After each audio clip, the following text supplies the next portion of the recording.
Hello, everybody, and welcome back to another episode of the Slept On Sports Podcast, the podcast where we share interesting, lesser-known sports stories, stories that you could say have been slept on. On the pod with me this week is one of my good friends. He is 1/4 of the 4 Minutes of Injury Time soccer podcast. He is also a grad student at Northwestern with me, getting our master's in journalism, sports specialization, and he is also my new disc golf buddy, where he recently saw me spend probably 20, 30 minutes trying to fish a disc out of a pond. So he is Jake Bramande. Welcome back to the show. Well, hey, you found your disc though, so that's all that matters. Sometimes discs like kind of just go in the wind and go in the pond, but you got it. Well, a disc, so that's all that matters. Yeah. I mean, I'm not gonna lie and tell you like we were in a tornado. I don't think it was that windy, but we're improving. That's all that matters, and we're having fun. So it's good to have you back on the show, Jake. I know obviously from the podcast and from your last appearance on this podcast, you are a big soccer guy. I imagine you probably have another soccer story for us today.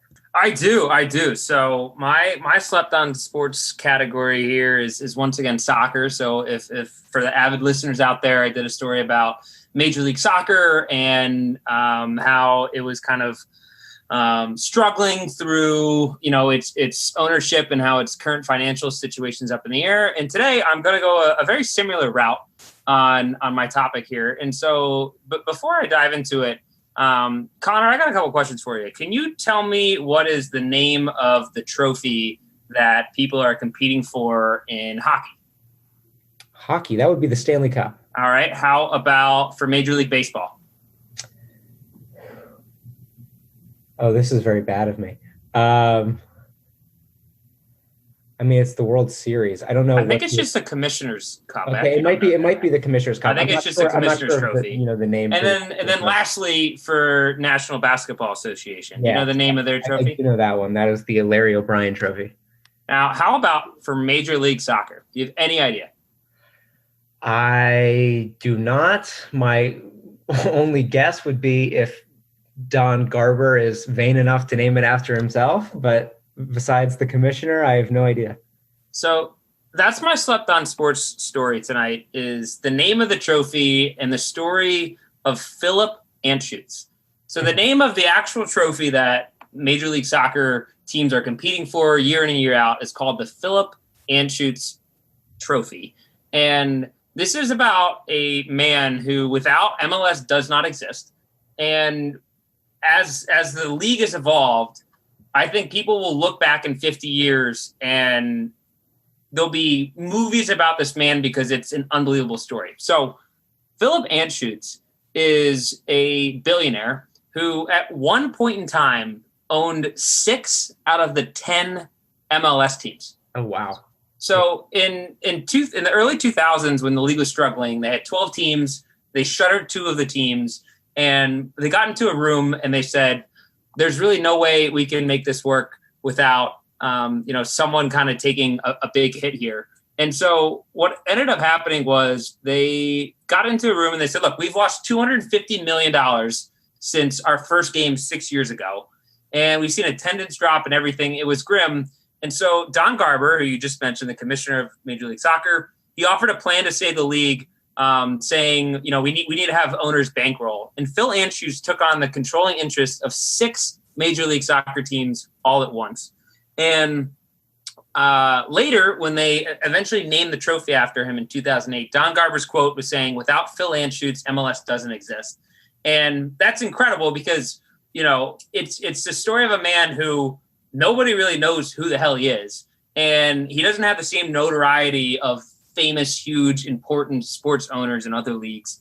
And his story to me is just astounding of how most of America doesn't even know who he is. So, Connor, you mentioned our podcast, 4 Minutes of Injury Time. That was my trivia question last week. And the 3, co-hosts of the pod, they had no idea who he was. And that's incredible. If you have 3 avid soccer fans don't know who this man is.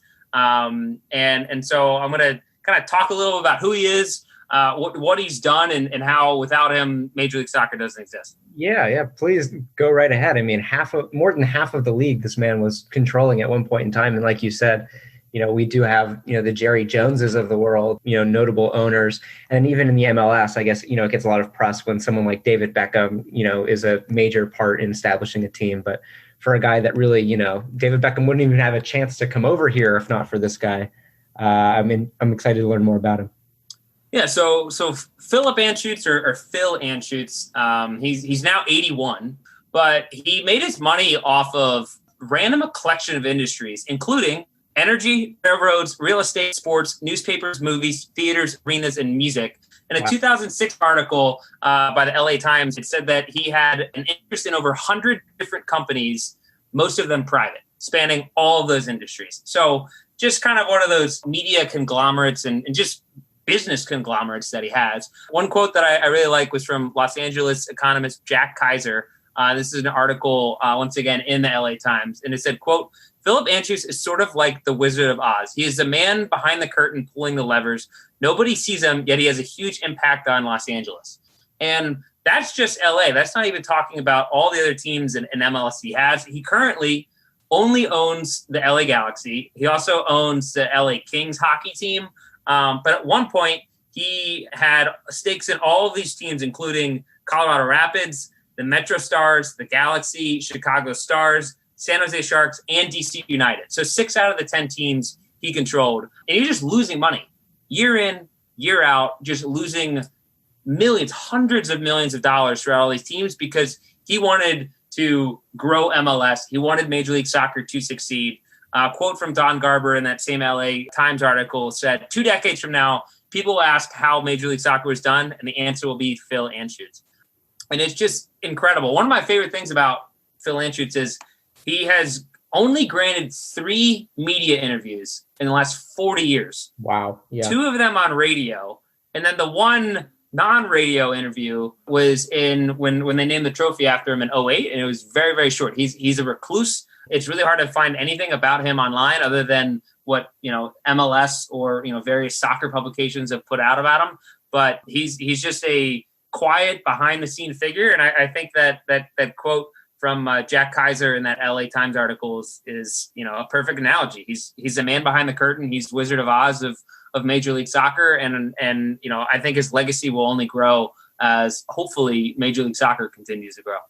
Yeah, and it makes sense now that you say he was kind of this notorious recluse kind of a figure, because if someone was owning more than half of the league and he had so much sway and so much influence, you would have expected that we would have heard more about him. But it's very interesting. Obviously, he was very passionate, and he still is very passionate in soccer and growing the MLS. And it's really, we're all really lucky that we have a guy like him, because as we've seen with so many different sports leagues over the years, it can take decades before a league becomes, even close to profitable sometimes. And, there's a big investment in getting these things up and running. The NBA was really in trouble financially until the 80s, until the Magic Johnson and Larry Bird years kind of revitalized, that sport. And now we think of the NBA as probably behind the NFL, at least for me, kind of the second biggest league, and a league that, especially internationally, is going to continue to grow and at some point could become the most popular sport in the country. And it wouldn't be where it was without some of these things that have happened over time. And for a guy, like this with the MLS, we've seen it a lot with women's soccer, right? In the United States, particularly, that there's been a big push. We want to have a thriving women's league, but because of various financial reasons, there's been a few different leagues that have started up and closed down over our lifetimes. The MLS wasn't the first soccer league in America, but it's one that's been going on for 25, 30 years now. I'm not exactly sure how long, but yeah, very interesting that this guy was really the reason why it didn't go under quickly like so many other leagues. Yeah, I mean, one of the quotes that I really liked was when Don Garber announced the changing of the trophy to the Philip Anschutz trophy. He was quoted on Major League Soccer's website saying, "We really believe Phil Anschutz deserved a lasting legacy. Garber also said, quote, Phil Anschutz believes in the sport down to its core. He attends game almost every weekend with his family. He believes in the American player. He believes that this country has to have a top flight league that celebrates what he thinks is the best sport. In our darkest hour, we went through contraction, Garber said. We were really questioning what the future of MLS would be. Phil Anschutz stood up and said, even if I have to carry this league on my shoulders, I won't allow Major League Soccer not to continue or grow. And as we look back on Major League Soccer and how they're still not over that hump financially, where teams are profitable, it's just going to be really interesting to see how that sport continues to grow. And Connor, to your point with the women's league that a couple launches, they're going to need someone to bankroll this league because it's going to take a long time for it to be profitable completely across the board. And so without those billionaire owners, Phil Anschutz was worth around $6 or $7 billion in the early 2000s. Now he's quote unquote only worth 10, but compared to other billionaires who have made unbelievable amounts of wealth and had their wealth grow, it seems like Phil Anschutz was more interested in funding his passion projects. And what better passion project to be in than sports? Yeah. I just kind of realized how interesting the point is about how the MLS actually did have to contract it downsized a couple teams before Philip ends up becoming this major financial backer for the whole league. And now you think of the MLS, when it was down 8 or 10 teams, the MLS is making a push to reach 30 teams now, which is incredible, just as far as being able to have that growth and be able to keep providing more opportunities. And also want to add the point that when we say that, some billionaires or at least, millionaires need to kind of finance these leagues and back them until they can find their financial footing, it's not all to do with the quality of the play necessarily. It's not like a lot of these leagues, well, if they just had better players or better teams or whatever, they would be more successful. That's kind of the thing with starting a professional sports league, is it doesn't matter. It takes time. It took time for the NFL. It took time for the NBA. It took time for, every league to really find its footing.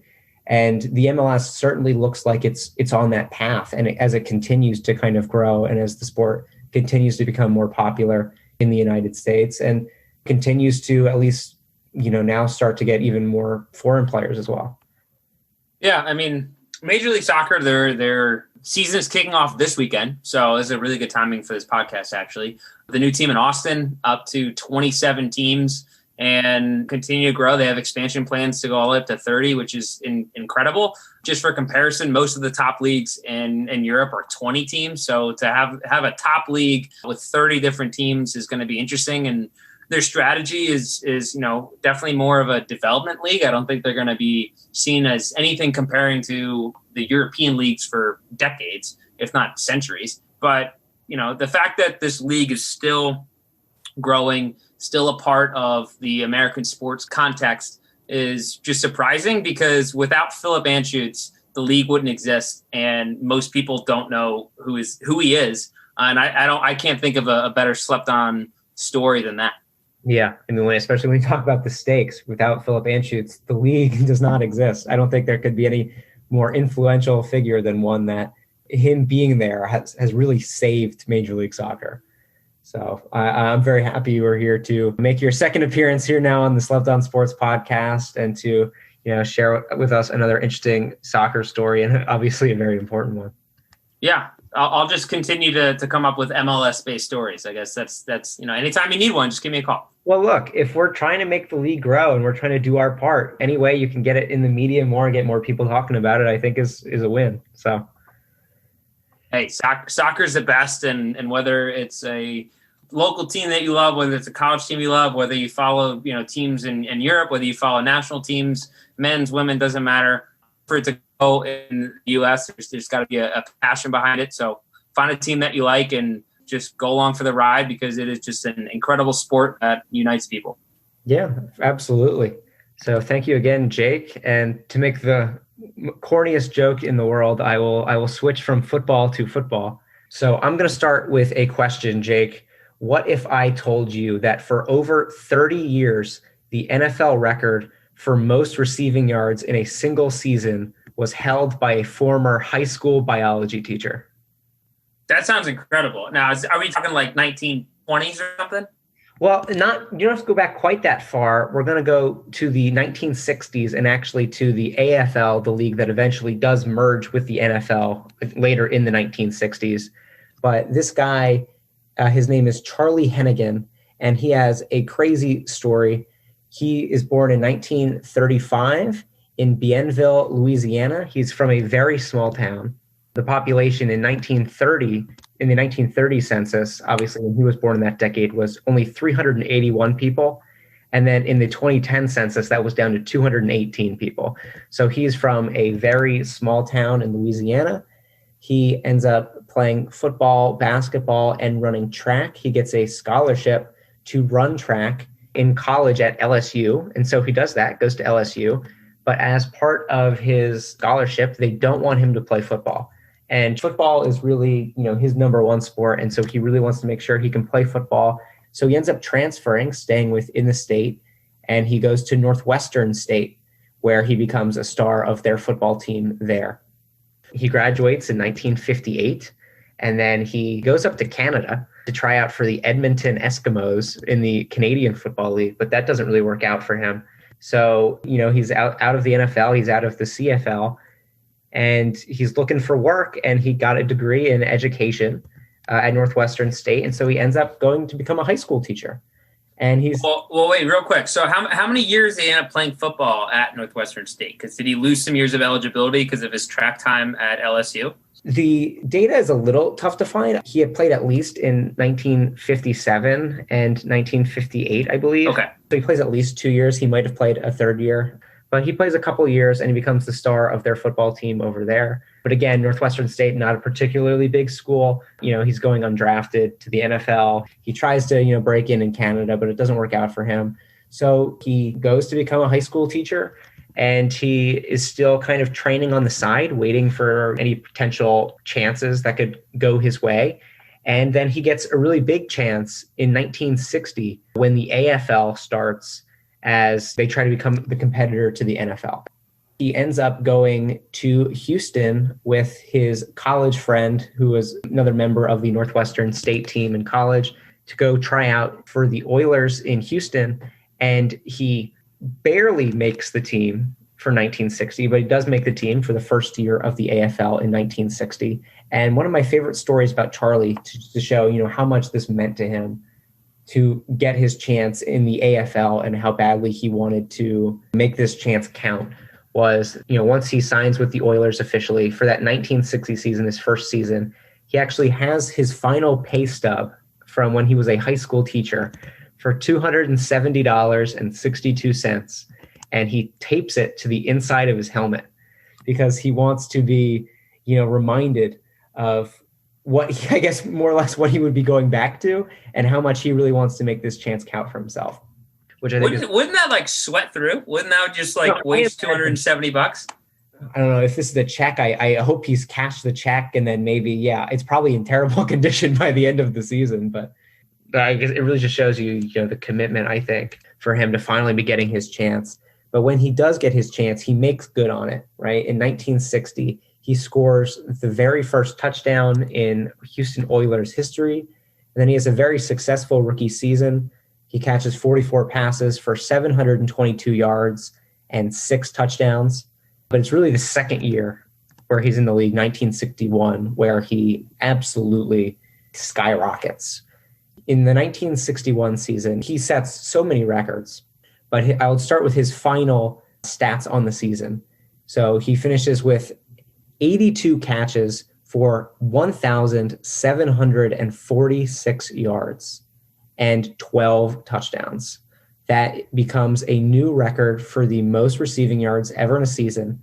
He actually becomes the first person to even eclipse the 1,500-yard mark. The previous record was 1,495 yards set in 1951 by Elroy Crazy Legs Hirsch, one of my favorite nicknames in NFL history. So he beats Crazy Legs. And they did that in 14 games too, right? Because the season was shorter. This is, I think, an important point to make, is that the AFL, when they start in 1960, they adopt the 14-game season. And then the year after, 1961, the NFL starts playing 14-game seasons. And before that, the NFL had only been doing 12-game seasons. So when you end up looking at the top 10 all-time seasons in AFL or NFL history in receiving yards, Charlie Hennigan's season, which currently still ranks 6th all-time, even to this day, now 60 years since it's happened. He is the only season that took place before the 16-game era started. And actually, he's the only season that takes place before 1995. So his record, 1,746 receiving yards, ends up being the record for an extra 34 years until 1995 comes, where both Jerry Rice and Isaac Bruce beat the record in the same season. But it holds for 34 years, and it actually holds for 17 years with the NFL playing in a 16-game season. Actually, it takes until the 18th season with 2 more games for anybody to pass Charlie Hennigan's record.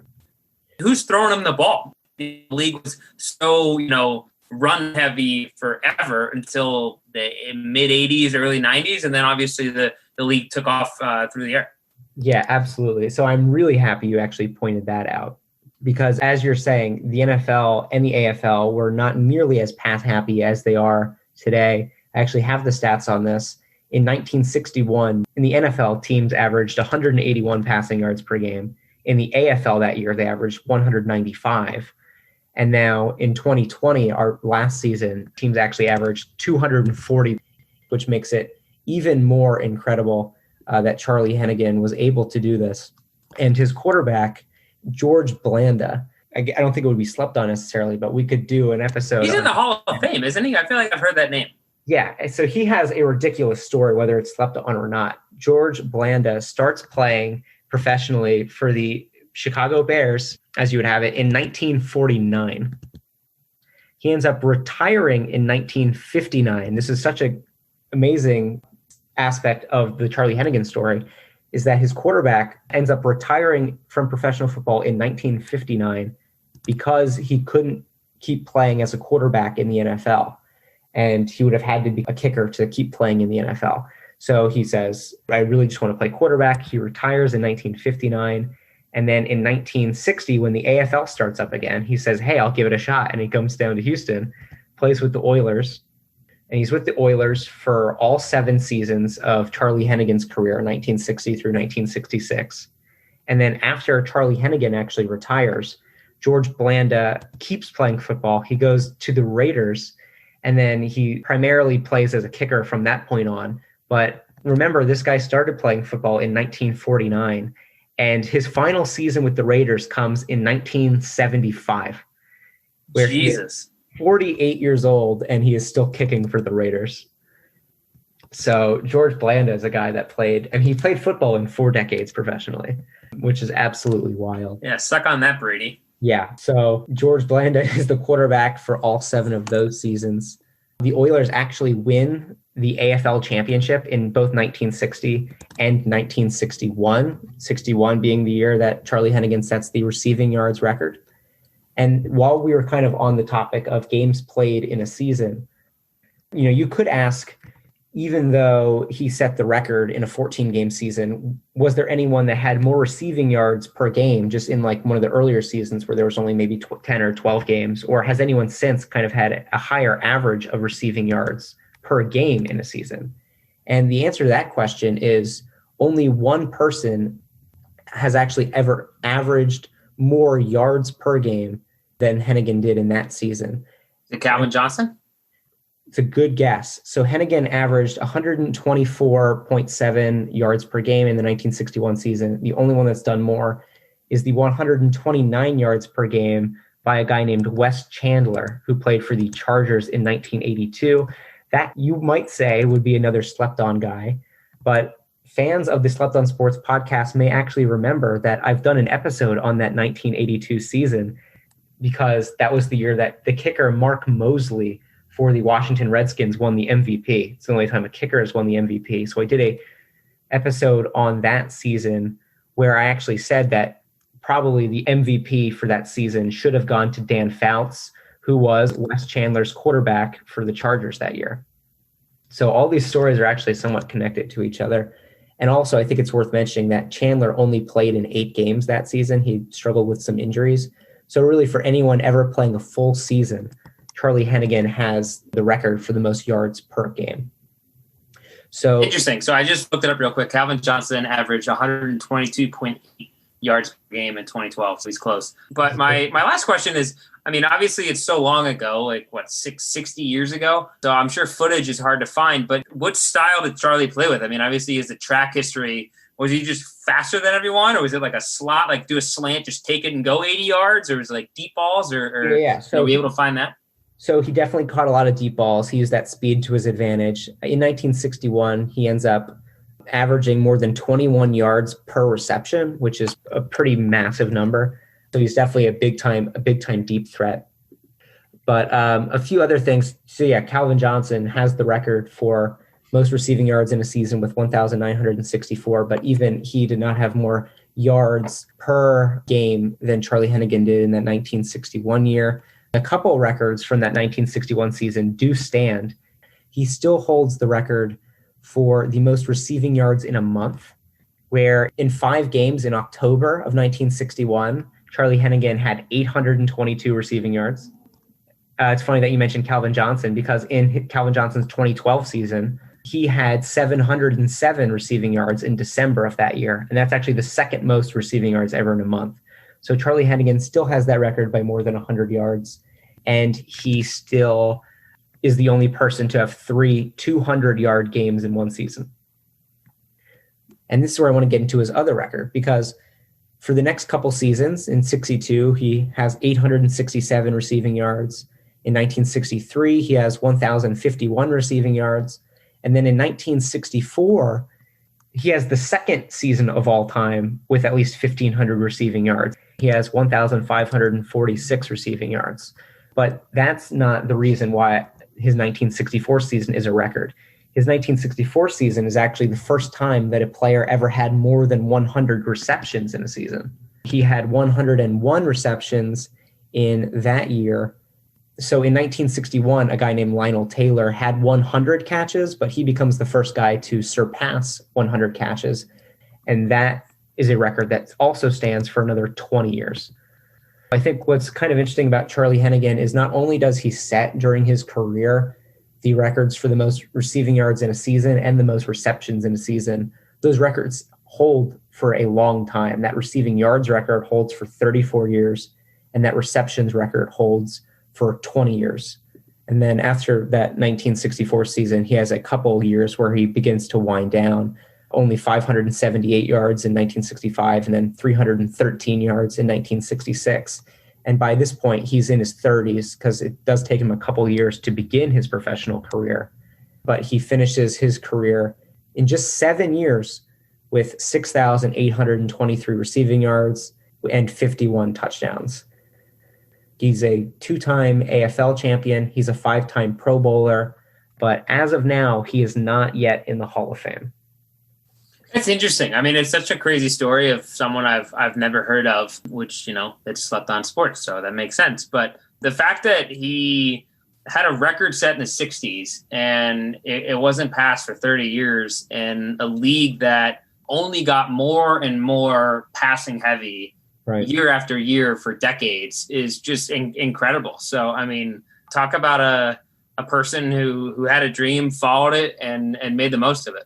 Yeah, I mean, it's crazy, again, that this guy went undrafted. He was a biology teacher, and then he ends up becoming this guy that sets these records that stand for so long, and still a couple records that are still standing to this day. Multiple-time champion. He did pass away relatively recently in 2017. I know making the Hall of Fame was something that he really wanted to do, obviously. But I think there's still time for him, and I think he's one of those guys, as we start to recognize some of these guys that played in the AFL a little more. Again, he's one of the all-time greats in the AFL, and I think he's definitely someone that deserves more recognition, and especially because he played for Houston, and I'm a Houston guy, I'm happy to give that to him. Well, yeah, and I think the Pro Football Hall of Fame, they have like a Legends Committee or something like that, where they review people who are 40 years plus off the ballot, and so every now and then someone will make it to a finalist, when they've been off for so long. So, hopefully he gets another look at, because just talk about someone who changed the game. Yeah. And I really hope that he does make the Hall of Fame as someone that changed the game. Hey, I learned something new today on many fronts. So talk about a crazy story. It's a crazy story, and you got a crazy story as well. A man that if he, had not taken such a strong interest in the MLS, we very likely would not have an MLS today. So we have a legendary wide receiver and the man that saved Major League Soccer. Thanks so much, Jake, for coming on the podcast again. And yeah, maybe we'll see you in the future again with another MLS story. Time will tell. But thanks for stopping by. And thanks to you, the listener, for tuning in to another episode of Slept on Sports. We've had a great time. And until next week, stay sleeping.